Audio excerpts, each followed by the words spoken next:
This is Headline Humboldt, KEET's new weekly public affairs program, and we are delighted to have you with us tonight. I'm James Faulk. As much of the rest of the country, including the White House, falls further into the grip of what is clearly the beginning of another COVID spike, Humboldt County this week moved one step closer to normalcy. The state has recognized the county's low rates of transmission and has designated Humboldt as part of the yellow risk level, the lowest possible on the state scale. This new designation means businesses will be able to expand the number of people allowed in their facilities. Bars can now operate indoors, and even movie theaters will be allowed to open at half capacity. As we've reported, our region is doing better than 99% of the state in terms of infection and transmission. Whether those low rates are due to geography, population density, or an abiding adherence to public health guidelines remains somewhat unclear. But public health officials this week asked residents to keep up the good fight by staying vigilant and continuing to follow the rules. COVID, of course, is an outlier. By most of the measures we use to judge the health and well-being of life in the modern world, Humboldt County registers low on the scale.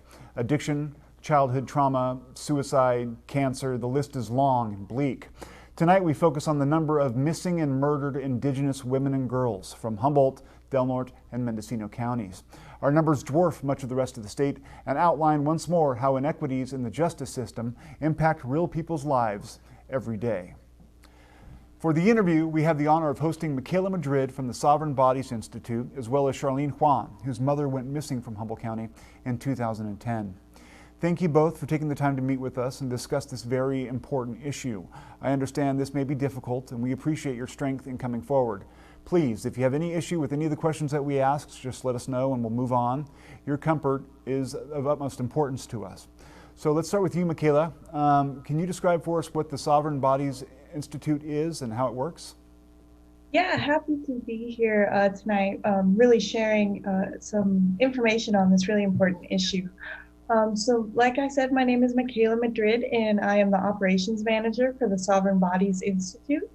So we are a research institute that builds on indigenous traditions of data gathering and knowledge transfer to create, disseminate, and then to put into action research on gender and sexual violence against indigenous people. We are really survivor and family focused because we believe that with an issue like this, it's really important to hear from those who are most impacted. So that is really our guiding philosophy here at the Sovereign Bodies Institute. Yeah. There's been a number of protests recently that have drawn attention to this issue. Is your organization associated with that, or is it just sort of an alliance? So because of the COVID-19 pandemic, our staff is not attending large in-person events. We're really doing this to kind of keep the safety of the survivors and family members that we work with in mind, knowing that indigenous people are disproportionately being affected by COVID. So while we're certainly happy to see this awareness being spread in the local community, and we fully support it, we are not directly engaged with those particular protests. Yeah. Is it harder for people missing, or families of missing Native men and women and girls to get the attention they need to find their lost loved ones when they do go missing? Yeah, certainly. And this is really for a lot of reasons. I mean, we just wrote 146 pages of the reasons.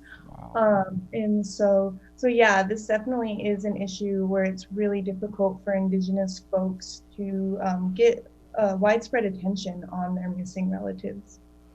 Yeah, it's sort of a double, triple, quadruple jeopardy in a lot of ways, it seems like, for Native communities. Charlene, your mother, Sumi Juan, has been missing since 2010. Can I ask how her disappearance has impacted your life? I think it has have had a really big impact on my life. You know, she went missing when I was 6 years old, and you know, that was really hard for me because I didn't understand what was happening, and I didn't understand what was going on. And not long after that, I was placed with my cousins, and that had a really big impact on me.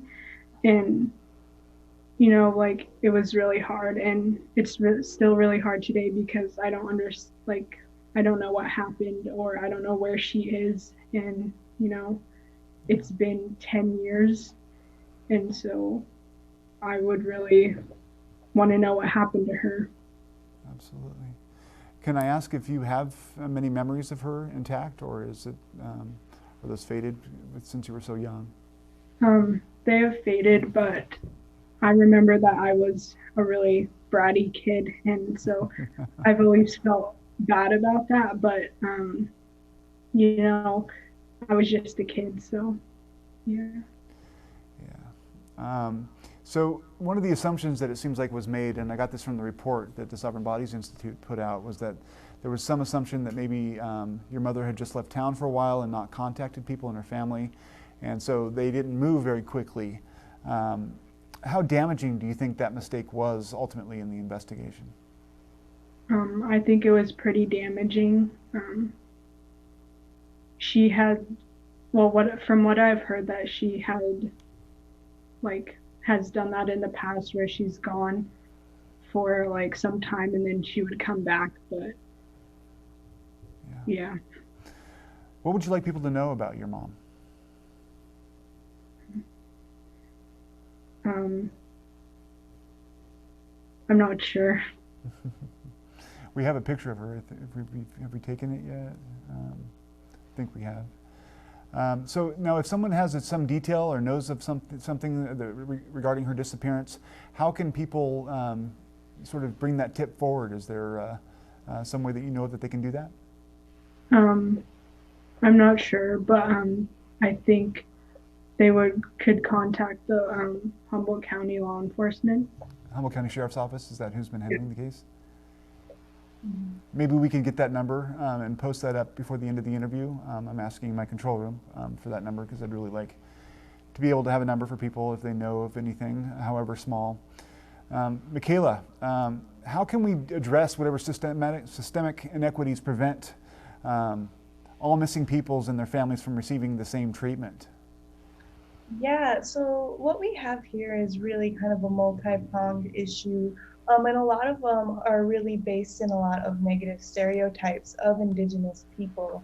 Sure. Like we shared earlier, there's this assumption that our women are just out on their own accord and that they're, out doing whatever. And that is just simply not the case. And it's so frustrating, because in a missing person's case, that first 48 hours is really important to make finding the individual.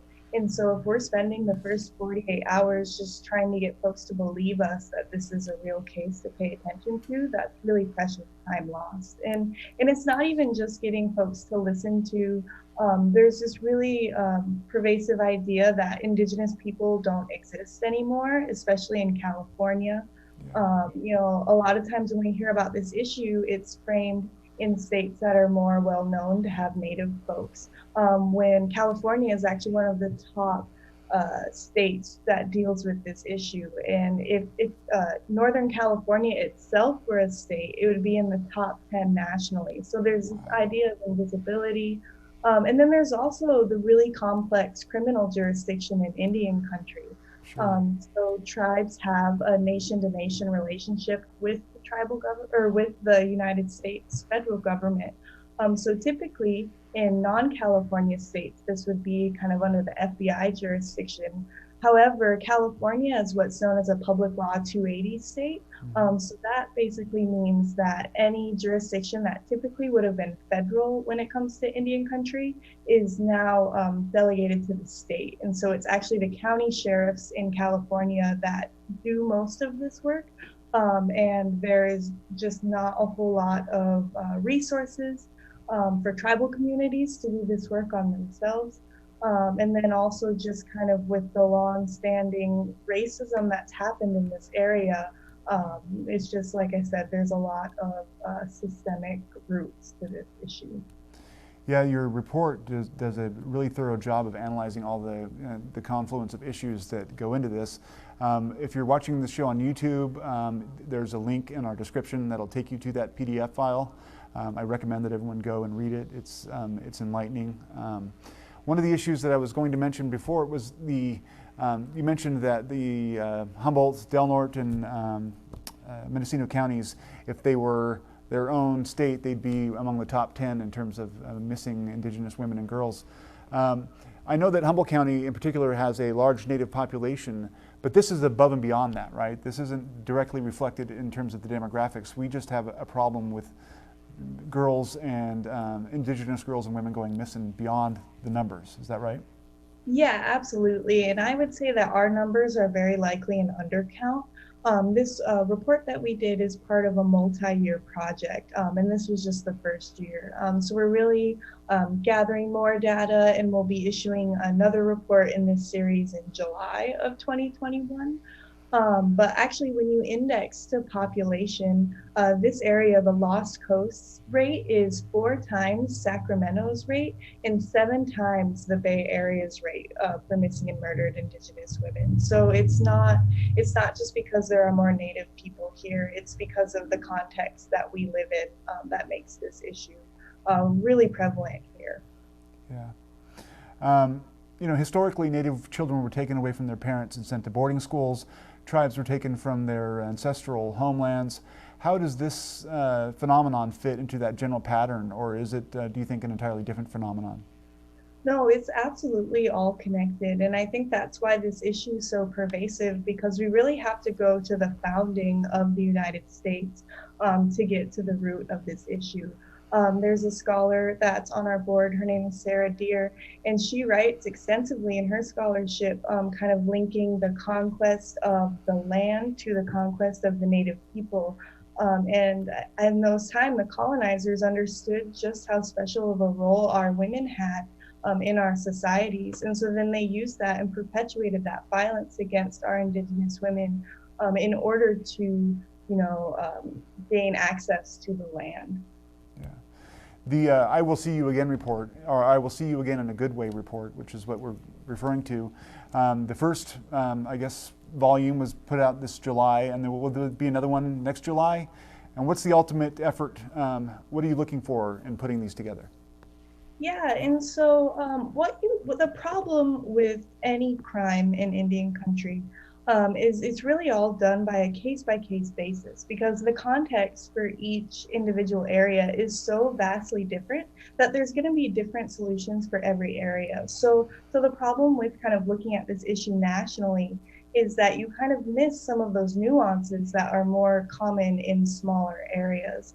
And so what our main focus with this first year was to develop this research tool and study instrument to be able to be replicated. So you'll actually notice at the end of our report, we listed all of our interview questions, how we organized our files, really hoping for this to serve as a template for other communities to do similar work.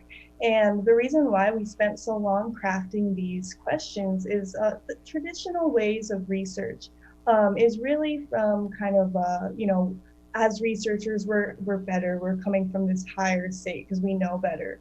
But what we do through a community-based participatory research lens is we really want to empower the community that is dealing with this issue to be able to be the ones that are making the decisions and helping us shape what this research looks like. So we spent a lot of time in consultation with families and survivors developing our research questions. So that was really the focus of this first year, kind of seeing if we could make it work. Mm-hmm. I feel like we did prove that this approach works. So you know, continuing our research, we're still looking for families and survivors to work with. So if there's anybody watching here that has a relative that's missing, please reach out to us. We'd love to include you in the next report. How could they get a hold of you? What's a good way to do that? Yeah, so if you can go to our website, it's sovereign-bodies.org. There you'll find ways to contact us. We're on Facebook. You can send us an email at mmiwdatabase@sovereign-bodies.org. Okay. One of the things that became clear in your report is that there was a dearth of hard data, unbiased qualitative data. Now, is that fact another function of sort of the racist environment that we live in, or is it because it's more rural? What do you think is behind the fact that just a lot of numbers aren't being held on this issue? You know, it's a lot. And I think part of the reason is because when you look at total population of the whole United States, Native Americans make up about 2% of the whole population. However, that's still millions of people. And so, unfortunately, a lot of this data just isn't collected on Native Americans because we're often an afterthought. So when you look at kind of big demographic data, a lot of times Native Americans are lumped into the other. Or because of colonization and assimilation, a lot of our folks are not full Native American. And I say that in quotes because that's a colonized way of thinking to begin with. But what happens when you fill out a form and you say that you're Native American and any other race, you get put into this mixed race category, which is then separated from the Native American data. And so a lot of this is just that nobody's asking the question. And so that's one thing that we're really asking folks to start doing is to start noting race when you're collecting this data. Yeah. Charlene, I have a couple more questions for you, if you don't mind. I know it's 10 years on from when your mother went missing. Are you satisfied with the energy and attention the case has gotten now and over the past 10 years, or do you think that it deserves a lot more scrutiny? I think it deserves more attention, but I'm pretty grateful for the attention that it's gotten over the past 2 years, and that's with the help of SBI, and I really appreciate them. Yeah. And there was the recent protest or rally, and I was disappointed because I wasn't there to be able to be there for my mom. And so, you know, that was really hard. But I'm like proud of everyone who was there and got like more attention on those people who have gone missing. Yeah. You're incredibly brave for coming on the show today. Do you find yourself worrying more and more about the state of women and girls in your community because of these issues and because of your mom? Yeah, and I lived in Humboldt County last year, and I could have been one of those people who, like, who went missing, you know, because of the people I was hanging out with, and,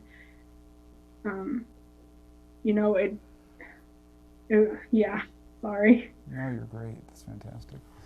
Michaela, for both of you actually, how can we as a community make sure there are no more missing and murdered Native women? Are there steps that we can take? What's the next step, I guess? Yeah, so I really think calling attention to this issue is the first step. It's holding law enforcement accountable. A lot of the cases, specifically here in Humboldt County, had some level of law enforcement negligence and a lot of violence perpetuated by the law enforcement here in Humboldt County. So I think that's a really hard issue to talk about because law enforcement is the ones that are out there to protect us. And so I think just believing Native people when they say that this is an issue and believing us when we say that someone is missing. Yeah. We have 1 minute left. It was interesting when I first wrote to you the questions. Your insights revealed to me some victim blaming that I was guilty of in how I framed the questions. And I think it's important for all of us to sort of understand how our language can lend to these issues and to these problems, and to listen with an open mind when someone offers input on that sort of thing. I think a lot of times people I know react defensively when they hear that the way that you phrase something or the way that you've discussed something could be damaging or offensive to people. And I think that we all need to be more humble in that regard. And I am humbled. Both of you guys for coming on our show. Thank you so much. Your courage and strength are an inspiration to all of us. Thank you so much. Yeah, happy to be here. Thank you so much. And I really do appreciate your openness to editing some questions and just to make sure that we're really taking care of each other during this time. Absolutely. And hopefully you'll be back on the show. We're not going to let this topic go. Have a good night. Mm-hmm. We'll be right back after this short message. An historic moment. Today it is my honor to nominate one of our nation's most brilliant and gifted legal minds. I have no illusions that the road ahead of me will be easy. A divided country. We should wait and see what the outcome of this election is. A controversial timeline. This Senate will vote on this nomination this year. The Barrett confirmation hearings. PBS NewsHour special coverage beginning Monday at 9 a.m. 8 Central. One last time, the candidates prepare for their final debate. He's following the radical left agenda. I want a safe America, safe from 4 more years of Donald Trump. Who can lead us forward, and how will that come across on stage? A PBS NewsHour Vote 2020 election special, the final presidential debate, October 22nd at 9/8 Central on PBS. Critics have called the Choice 2020 smart as ever and never more important. Explore the Frontline Transparency Project. I think my dad would have done that differently. Where you can dig into the complete interviews from the Choice. And Joe is always able to say, yeah, I didn't handle that quite right. Fair, trusted, and transparent. The Choice 2020.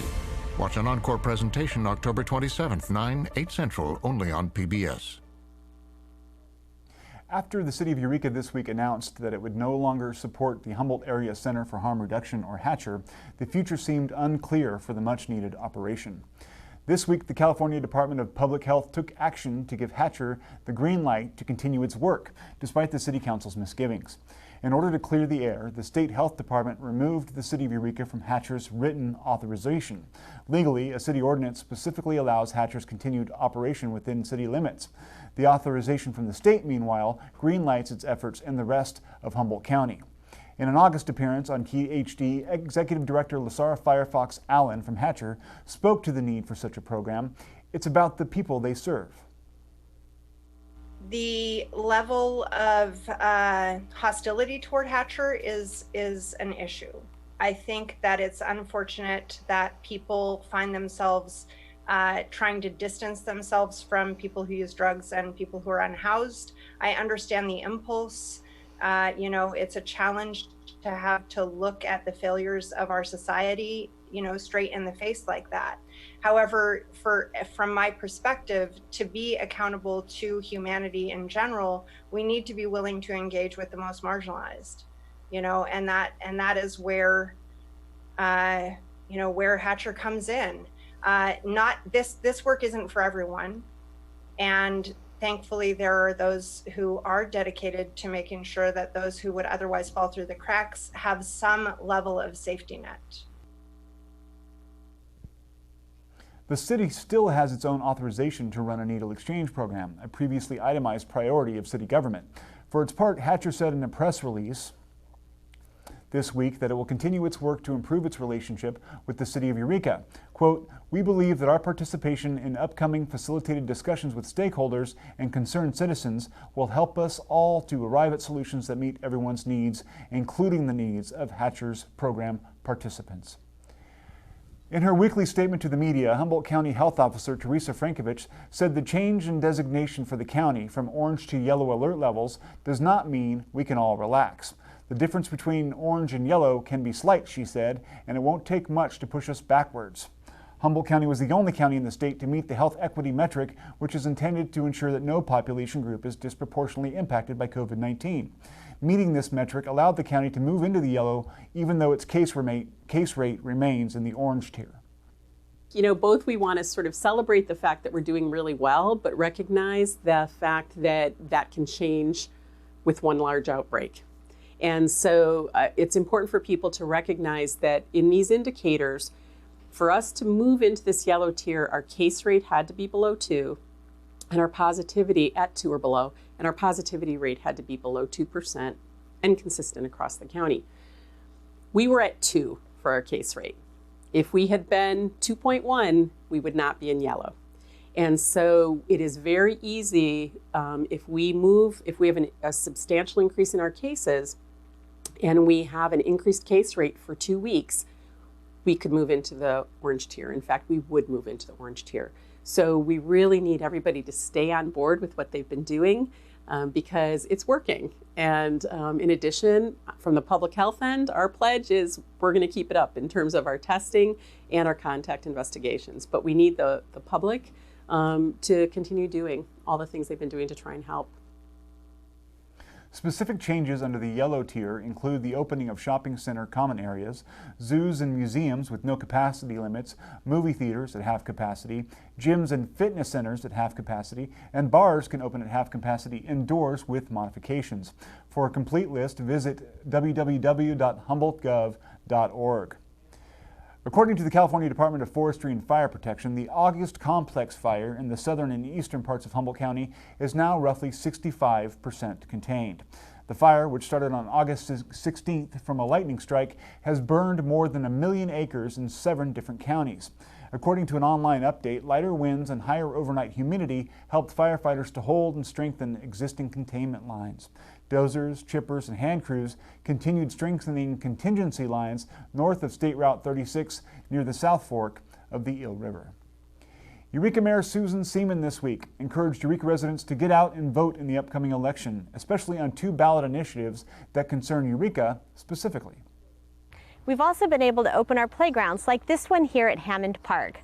Like the rest of us, our kids have been making lots of adjustments to life during the pandemic, and we're happy to be able to provide families with more options for kids to expand some of their pent-up energy.